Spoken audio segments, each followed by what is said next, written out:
ଆମର କଣ ହେଲା ମେଡିସିନ ଆଣିଥିଲେ ଯୋଉ ପୁଅର ଦେହ ଖରାପ ଥିଲା, ଥଣ୍ଡା ଜ୍ୱର ହେଉଥିଲା। 8 ତାରିଖ ଦିନ ମେଡ଼ିକାଲ ନେଇକି ଯାଇଥିଲୁ, ଉଦଳା ମେଡ଼ିକାଲ।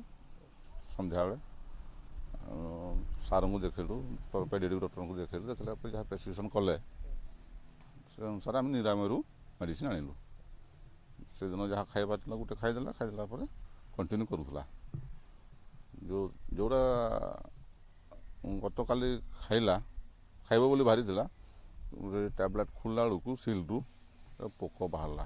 କଣା ହେଇଯାଇଛି ଟ୍ୟାବଲେଟ୍ଟା ଭିତରେ, ପୋକ ବାହାରିଲା, କାଳିଆ କାଳିଆ ପୋକଟା। ତାପରେ ବନ୍ଦ କରିଦେଲୁ। ଆମର ସୁପରିଟେଣ୍ଡେଣ୍ଟ ସାର୍ ତ ନାହାନ୍ତି, ତାଙ୍କୁ ଯୋଗାଯୋଗ କରିହେଲାନି। ଯିଏ ଇନଚାର୍ଜ ଅଛନ୍ତି ପତି ସାର୍, ତାଙ୍କୁ ଆମେ ଯୋଗାଯୋଗ କରିଥିଲୁ। ସାଙ୍ଗରେ ନିରାମୟକୁ ବି ଯାଇଥିଲି। ନିରାମୟରେ ବି କହିଲେ ଆମେ କିଛି କରିପାରିବୁନି, ଯେହେତୁ ସିଲ୍ ସିଆଡ଼ୁ ଆସୁଛି। ଗଭର୍ଣ୍ଣମେଣ୍ଟ ତାର କରିକି ବନେଇକି ତାକୁ ପଠାଉଛି।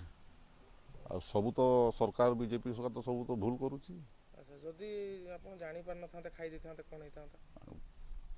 ପୁଅ କ'ଣ ହେଇଥାନ୍ତା ସେଇଟା ତ ରିଆକ୍ସନ୍ କ'ଣ ହେଇଥାନ୍ତା ମୁଁ ତ କହିପାରିବିନି। ଟ୍ୟାବଲେଟ୍ ଭିତରେ କେଉଁ ପୋକ ବାହାରିବ ସେଇଟା ଆଜ୍ଞା ମୁଁ କହିପାରିବିନି।